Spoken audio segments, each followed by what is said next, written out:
Hello student, revision की class में मैं आ गया हूँ नेक्स्ट वीडियो लेकर। हमारा टॉपिक रहेगा क्वाड्रेटिक इक्वेशन। 3 टॉपिक अभी तक हम लोगों ने पूरी तरीके से कवर कर लिए हैं, जिसमें से पहला टॉपिक है रियल नंबर, दूसरा है linear polynomial and the third one is linear equations in 2 variable. Okay, now we are going to discuss about the quadratic equation. चलिए स्टार्ट करते हैं। तो स्टार्ट करते हैं वेरी ब्यूटीफुल कोट्स के साथ। People don't decide their future, they decide their habits and their habits decide their future. बहुत ही प्यारी बात इसमें बताई गई है। इसमें ये बताया जा रहा है कि हम लोगों के पास बस यही ऑप्शन कि हम लोग अपनी हैबिट सुधार सकें। हमारा फ्यूचर क्या होगा क्या नहीं होगा, it is not in our hand, but what is our hand, it's our habits. So हमको क्या करना चाहिए, हमें अपनी हैबिट को बनाना चाहिए उसके अकॉर्डिंग, अपने गोल्स के अकॉर्डिंग। मीन्स अगर हमको कुछ करना है तो उसके अकॉर्डिंग अपनी हैबिट्स बना लें, और हैबिट्स अगर जैसी होंगी और वैसे ही हमारा फ्यूचर बन जाएगा। ओके, चलिए स्टार्ट करते हैं आज की class. So the first question is, which of the following is a quadratic equation? इसमें से आपको बहुत सारे आपको को मिल जाएंगे और इसमें से पूछेगा इनमें से क्वाड्रेटिक इक्वेशन कौन सा है। बहुत सारे इस तरह के क्वेश्चन आ जाएंगे और आपको बताना होगा। इसके लिए सबसे पहले हमको क्या करना होगा, इसके सिंपलेस्ट फॉर्म में लाना होगा। इसको हमको इस वाली फॉर्म में लेके आना होगा, like an equation is the form of ax square bx plus C. तो हमको बस इस तरह की फॉर्म में अगर कोई इक्वेशन आ रही है तो बस सॉल्व करने के बाद वही हमारी क्वाड्रेटिक इक्वेशन होगी। जैसे कि आप यहाँ पे देखा कि यहाँ पे आप देख सकते हैं,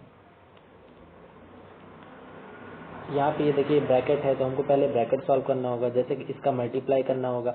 जब करने के बाद अगर कोई भी फॉर्म इस तरह आ रही है तो हम कहेंगे कि ये क्या है, एक क्वाड्रेटिक इक्वेशन है। ओके, जैसे कि आप देख सकते हैं हम लोगों ने क्या किया, इसको सॉल्व किया। जब हम लोगों ने इसको सॉल्व किया तो हम लोगों ने इसमें पाया कि x square plus 2x plus 1 equal to 4 minus इसका whole square plus 3।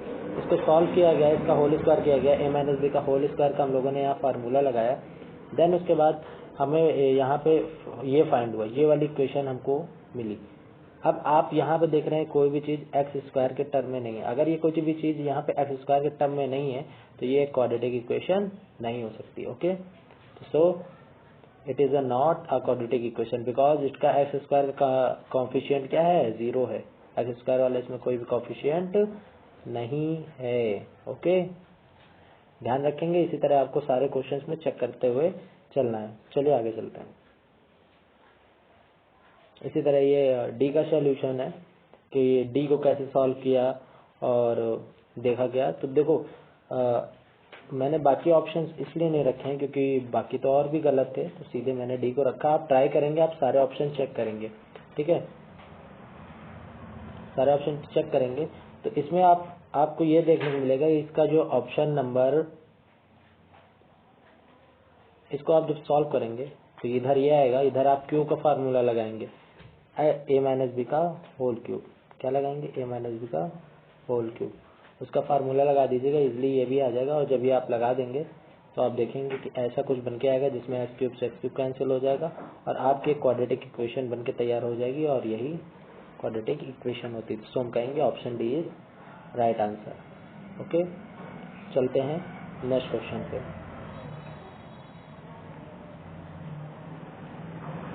So the next question is, which of the following is not a quadratic equation? Same उसी का अपोजिट क्वेश्चन, इसमें से कौन सा क्वाड्रेटिक इक्वेशन नहीं है। सेम उसी तरह हमको चेक करना है। इसमें से 4 ऑप्शंस में से 3 ऑप्शंस आपको ऐसे मिल जाएंगे जो क्वाड्रेटिक इक्वेशन बनाएंगे और एक नहीं बनाएगा। आपको चेक करना है, सेम मेथड रहेगा। आपको जस्ट सॉल्व करना होगा बोथ साइड, और सॉल्व करने के बाद बताइएगा कि क्या आंसर है। ओके, चलते हैं नेक्स्ट। हाँ, ये सोल्यूशन है। ये 1 minute.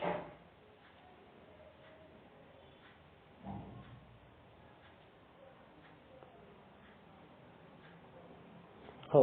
So the next question is, if 1 by 2 is the root of equation, then find the value of k. Okay, listen. Concept ये कहता है कि ये जो वैल्यू है ना k की, अगर ये इसका एक रूट होगा, इसका एक जीरोस होगा, अगर ये इसका एक जीरोस होगा तो पक्का ना पक्का इसको सेटिस्फाई करेगा. इस इक्वेशन में इसको वैल्यू रखने पे इधर वैल्यू जीरो होनी चाहिए. सो हम वही इसी अप्रोच का यूज करेंगे. हम 1/2 की वैल्यू इसमें पुटअप कराएंगे और पुटअप कराएंगे और पुटअप कराने पे ये वैल्यू जीरो होनी चाहिए. सो हम यहाँ पे 1/2 की वैल्यू पुटअप कराएंगे. सो इधर आ जाएगा 1/2 का होल स्क्वायर और ये प्लस के मल्टीप्लाई 1/2 माइनस 5/4 इक्वल टू 0. इसी को रख करके हमको सॉल्व करना है. This given is 1/4 and k/2 minus 5/4 solve करेंगे. सो इन दोनों को सॉल्व करने पे हमें मिलेगा, इन दोनों पे हमको सॉल्व करने पे हमको क्या मिलेगा देखते हैं आगे. सो हम लोग सॉल्व करेंगे. सो हम लोग नीचे एलसीएम ले लेंगे. 4 एज एलसीएम हो जाएगा, फिर उसको उधर 0 से मल्टीप्लाई करा देंगे और देन हम लोगों को k की वैल्यू क्या मिल जाएगी, 2 मिल जाएगी. Okay. Next question is, which of the following equation has the sum of it roots as 3. तो इसमें हमको क्या करना है, इसमें हमको जो हम लोगों ने पॉलिनोमियल में फॉर्मूला पढ़ा था, alpha plus beta equal to minus B upon A, बस इसी अप्रोच का यूज करना है और इसी का यूज करके इसको सॉल्व करना है. पहले इसको कंपेयर करा देंगे a x square plus B x plus c is equal to 0 से, जिससे हमको a की वैल्यू 2 मिल जाएगी, b की वैल्यू -3 मिल जाएगी और c की वैल्यू 6 मिल जाएगी. अब इसी का यूज करके हम लोगों को इस इक्वेशन को सॉल्व करना है. ओके. तो इसको कैसे सॉल्व करेंगे, इसको वैल्यूज पुटअप करा के इसमें चेक करेंगे तो माइनस बी अपॉन ए की वैल्यू आ जाएगी 3/2, जो कि नहीं हो सकता. इसी तरह सारे की चेक करके रखनी है. ठीक है. सो जो हमारा राइट ऑप्शन होगा उसे टिक कर देंगे. चलिए देखते हैं आगे.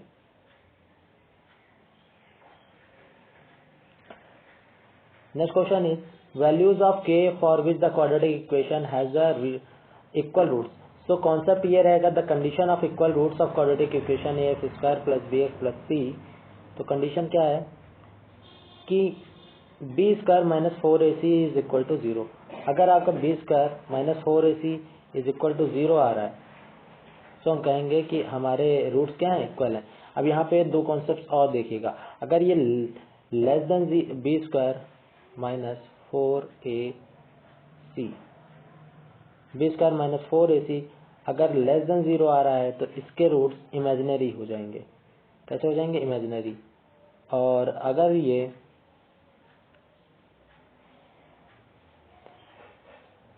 ये ग्रेटर देन 0 आ रहा है तो इसके रूट्स रियल होंगे. लेकिन अगर ये इक्वल टू 0 आ रहा है तो उसके रूट्स रियल भी होंगे और इक्वल भी होंगे. ओके. सो इसमें सोल्यूशन दे रखा गया है, इसमें वैल्यू पुटअप करा दी गई है जो इसका रूट था.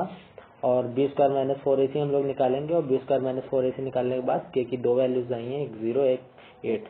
सो there is so the values of K are 0,8, hence the answer is D. D option आपका जैसे था कि हाँ 0,8, सो इट्स योर आंसर. चलिए चलते हैं नेक्स्ट क्वेश्चन पे. नेक्स्ट क्वेश्चन है हमारा, which constant must be added to subtracted to solve the quadratic equation by the method of completing the square. इसमें से क्या हमको ऐड करना है, सब्ट्रैक्ट करना है इस नंबर्स को स्क्वायर में कंप्लीट करके सॉल्व करने के लिए. सो फैक्टराइजेशन के बहुत सारे मेथड है, उसी में से एक मेथड है स्क्वायर कंप्लीट बना करके सॉल्व करना. तो उसके लिए क्या करते हैं, उसके लिए हम लोग यहाँ पर ये जो बीच में यहाँ पे b लिखा रहता है ना, इसके नंबर ले लेते हैं. तो यहाँ पे 3/4 लिखा है. सबसे पहले क्या करते हैं, इसका हाफ ले लेते हैं. अब आप इसका हाफ करेंगे, जैसे ही आप इसका हाफ करेंगे तो ये हो जाएगा 3/8. इसी का स्क्वायर हम लोग यहाँ पे ऐड करते हैं और स्क्वायर करके सॉल्व करने के लिए, फैक्टराइज करने के लिए, और इसी का स्क्वायर हम लोग माइनस करते हैं. सो क्या हो जाएगा हमारा answer, 9/64. So answer is 9/64. Okay. चलते हैं नेक्स्ट क्वेश्चन पे। ये आपके सोल्यूशन हो गया। The quadratic equation 2x² minus root 5x plus 1 equal to 0 has two distinct real roots, two equal real roots, no real roots, more than two real roots. So इसमें after calculating d is equal to b square minus 4 से check the following condition. अगर d less than 0, जैसे कि मैंने बताया B square minus 4 से अगर less than 0 है तो नो रियल रूट्स, अगर इक्वल टू 0 है तो टू इक्वल रूट्स, और ग्रेटर देन 0 है तो क्या होगा, दो अलग अलग रूट्स होंगे, ओके, और रियल होंगे। सो हमने चेक किया, जब हमने चेक किया so we find d is equal to -3, so हम कह देंगे कि the given equation has no real roots. चलिए चलते हैं नेक्स्ट क्वेश्चन पे। एक्स स्क्वायर प्लस 1 का whole square minus x square has roots. अब इसमें रूट चेक करने के लिए पहले इसको सॉल्व करेंगे। इसको जैसे हमने सॉल्व किया तो यहाँ पे हमको ये फोर्थ पावर की इक्वेशन मिल गई। तो इसमें के लिए हमने एक्स स्क्वायर को मान लिया y, और उसके बाद हम इसको सॉल्व करेंगे तो हमारी इक्वेशन बन रही y square plus y plus 1। जैसे हमने इसका d निकाला तो d आया -3 जो कि less than 0। So the given equation y square plus y plus 1 has no values of y in the equation of y square y plus 1 equal to 0. If y is not a real number then x square will not be real, so no values of x are real or the given equation has no real solution. See, जैसे कि हम लोगों ने इसमें मान के किया था, एक्स स्क्वायर को हम लोगों ने y मान लिया था, तो जब इस इक्वेशन की ही कोई रूट्स नहीं आ रहे हैं तो एक्स स्क्वायर के भी कोई रूट्स नहीं आएंगे, क्योंकि ये जो d की वैल्यू है ये आ रही है लेस देन 3, वो लेस देन 0, और लेस देन 0 आने का मतलब क्या है, इसके रियल रूट्स नहीं है। जब इसके रियल रूट्स नहीं है तो इसके जो स्क्वायर वाला टर्म बनेगा उसके भी कोई रियल रूट्स नहीं आएंगे, ओके। सो इस पूरे क्वेश्चन के कोई भी एक रियल रूट्स नहीं होंगे। चलिए चलते हैं नेक्स्ट वन पे। क्या कह रहा है, find the roots of the quadratic equation by using the quadratic formula in each of the following. Okay, सबसे पहले क्वाड्रेटिक फार्मूला क्या होता है, आई होप सबने पढ़ा तो होगा ही, बहुत ईजी है। तो क्वाड्रेटिक ये है आपका क्वाड्रेटिक फार्मूला, ये है आपका क्वाड्रेटिक फार्मूला। इसका यूज करके जस्ट हम लोगों को ax square plus B x plus c equal to 0 से कंपेयर करानी है इक्वेशन के, और उसके बाद इस इक्वेशन में वैल्यूज को पुटअप करा देना। एज देखिए हम लोगों ने यहाँ पे d निकाल लिया a b c की वैल्यू रख के, और फिर उसके बाद d की वैल्यू आ गई, और उसको ही आगे हम लोगों ने यहाँ पे पुटअप करा दिया इक्वेशन से। जब हम लोगों ने यहाँ पे उस चीज़ को पुटअप करा दिया तो यहाँ d आ गया, और d की वैल्यू उठा के यहाँ इक्वेशन में रख दी, और यहाँ से हमको दो वैल्यूज मिल गई हैं x की, एक है 4√5/2, एक है 2√5/2। इसको आगे सॉल्व करेंगे तो आएगा 2√5 और ये आ जाएगा √5। सो हमें x की दो वैल्यू देखने को मिलेंगे 2√5 एंड √5। चलिए चलते हैं नेक्स्ट क्वेश्चन पे।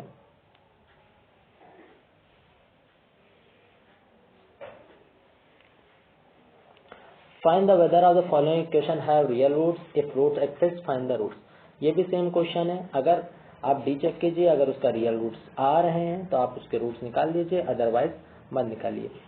कंडीशन सेम रहेगी, अगर d लेस देन 0 आ रहा है तो उसके कोई भी रूट्स नहीं होंगे, अगर इक्वल टू या फिर ग्रेटर आ रहा है तो उसके रूट्स होंगे। इन कंडीशन में आप उनके रूट्स निकाल लीजिए। इसमें से आप ये वाला क्वेश्चन देख लीजिएगा, फोर्थ वन,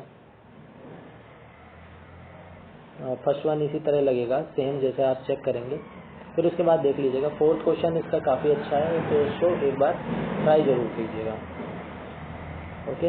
ये क्वेश्चन आप लोगों को ट्राई करना है। चल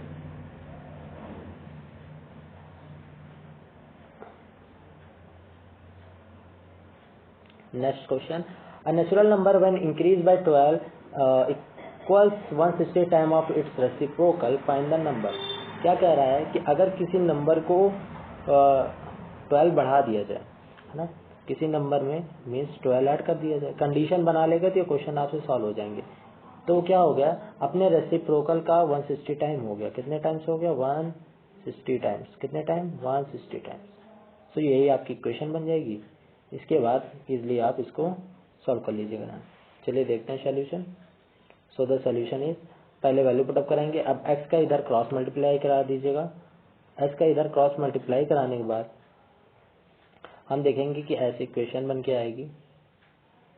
उसके बाद इसको सॉल्व करेंगे और हम लोगों को सॉल्व करने के बाद x की वैल्यू मिल जाएगी। -20 इजंट बी आंसर, क्योंकि बिकॉज माइनस हो नहीं सकते कोई भी नेचुरल नंबर, तो ये आंसर नहीं हो सकता। सो द आंसर इज, हमारा आंसर हो जाएगा 8। ओके, चलिए चलते हैं नेक्स्ट क्वेश्चन पे। नेक्स्ट क्वेश्चन है, train is travelling at the uniform speed of 360 kilometre would have taken 48 minutes less travel by the same distance if the speed were 5 km/h more. Find the original speed. So इसमें क्या रहा है कि अगर कोई आदमी ऐसे नॉर्मल स्पीड से चल रहा है 360 किलोमीटर उसको कवर करने हैं, तो 48 minutes would have taken 48 minutes less travel by the same, अगर वो मतलब 360 किलोमीटर का डिस्टेंस उसको कवर करना है, मीन्स ये 2 पॉइंट है, ये डिस्टेंस हो गया 360 किलोमीटर और कवर करना है। पहले जो नॉर्मल स्पीड से चल रहा था, मान लो पहले x की स्पीड से चल रहा था, तो उसको जो भी समय लग रहा था, अगर वो x/+5 की स्पीड से चले तो उससे उसको कितना समय कम लग रहा है, -48 मिनट उसको कम लग रहा है सेम डिस्टेंस कवर करने के लिए। सो हम लोग क्या करेंगे, इसको सॉल्व करेंगे। सबसे पहले हम मान लेंगे स्पीड पहले x थी, बाद में हो गया x+5, डिस्टेंस सेम है। तो हम लोगों ने एक फार्मूला पढ़ा था स्पीड का फार्मूला क्या होता है, speed is equal to distance upon time. तो इसी का यूज करेंगे हम लोग, डिस्टेंस अपॉन टाइम। तो डिस्टेंस अपॉन टाइम का अप्रोच का यूज कीजिए। डिस्टेंस हमेशा 360 रहेगी दोनों टाइम पे, और दोनों का टाइम, अगर हम स्पीड को इधर भेज दें, टाइम को इधर भेज दें, तो ये हमें टाइम मिल जाएगा। तो टाइम स्पीड पहले x हो गई होगी और फिर इसी तरह 360 अपॉन x+5 रख देंगे, तो ये डिफरेंस आ जाएगा। सॉरी, इसको पीछे रख, हाँ ठीक है, और ये इक्वल टू हो जाएगा 48 के। ओके, ऐसे करके हम लोग टाइम का डिफरेंस निकाल के इसको सॉल्व करेंगे। चलिए देखते हैं कैसे। सबसे पहले डिस्टेंस अपॉन स्पीड रख देंगे तो टाइम की वैल्यूज आ जाएगी। फिर अगेन कंडीशन में रखेंगे, दूसरी कंडीशन में, क्योंकि इस बार टाइम कुछ और लगा होगा, टाइम अब की बार कम लगा होगा, तो आ जाएगा 360 अपॉन x+5। फिर उसके बाद इसी को इसी सीक्वेंस में रख देंगे, और ये एक्चुअली मिनट में दे रखा है तो इसको भी आवर्स में कन्वर्ट कर लेंगे, जिसके लिए हमें करना होगा 60 से डिवाइड। फिर उसके बाद इस इक्वेशन को सॉल्व करेंगे, और जैसे हम इस इक्वेशन को सॉल्व करेंगे, सॉल्व करते टाइम सोल्यूशन आप देख लीजिएगा, जैसे सॉल्व करेंगे ये क्वाड्रेटिक इक्वेशन बन के आ जाएगी। क्वाड्रेटिक इक्वेशन है x+50 मल्टीप्लाइड बाई x-45, जिससे x की 2 वैल्यू आएंगी, एक निगेटिव एक पॉजिटिव, है ना। निगेटिव स्पीड होती नहीं है तो ये कैंसिल हो जाएगा। सो हमारा आंसर हो जाएगा 45। Okay, what will be our answer? So answer हो जाएगा 45। At the present Asha's age is 2 more than the square of her daughter Nisa's age. When Nisa grows to her mother's present age, Asa's age would be 1 year less than 10 times of the present age of Nisa. Find the present age of the both Asa and Nisa. Okay, चलिए question क्या कह रहा है देख लेते हैं कि एक मदर है, एक डॉटर है। मदर्स नेम इज आसा एंड डॉटर्स नेम इज निसा। सो हम मान लेंगे मदर की एज है x ईयर्स एंड आसा की एज है y ईयर्स। सो मदर की एज हो जाएगी x² इक्वल टू y² + 2, क्योंकि क्या कह रहा है, मदर की एज के स्क्वायर से 2 ज़्यादा है आशा की एज। सो ये प्रेजेंट इक्वेशन पे एक इक्वेशन बन जाएगी। फिर आगे देखते हैं क्या करना है। फिर उसके बाद अगली कंडीशन क्या कह रहा है कि when Nisa grows to her mother's present age, जब निशा अपनी मदर्स के प्रेजेंट एज के इक्वल हो गई, मीन्स जब निशा x के इक्वल हो गई, तो तब क्या हो गया, उनकी मम्मी की एज जो हो गई है, Asha's age would be 1 year less than the 10 times of the Nisha's age. देखिए क्या कह रहा है कि the age of Nisha's will be equal to the her mother after number of years. So इसके लिए हम लोगों ने क्या किया कि भाई कितने साल बाद वो अपनी मम्मी की एज की इक्वल होगी। तो इसके लिए हम लोगों ने सबसे पहले ये अप्रोच लगानी पड़ेगी कि हम डिफरेंस देख लेंगे उनकी मम्मी और उनकी एज में। तो डिफरेंस देख लेंगे, तो मान लेंगे मदर की एज x थी और ये y थी, तो x माइनस वाई डिफरेंस हो जाएगा। ओके, अब x की वैल्यू पुटअप करा देंगे। सो तो हमको डिफरेंस मिलके आ गया, ये आ गया कि इतने साल बाद ये अभी वाली जो उनकी मम्मी की एज है उससे ये इक्वल हो जाएगी, ठीक है। लेकिन तब तक इनकी एज भी बड़ी होगी, तो देखते हैं क्या हो गई है। सो हम लोग नेक्स्ट इक्वेशन बनाएंगे ओके, नेक्स्ट इक्वेशन क्या बनाएंगे देखते हैं। देख लीजिए, age of Nisha's daughter after 1 - 2 year. अब देखो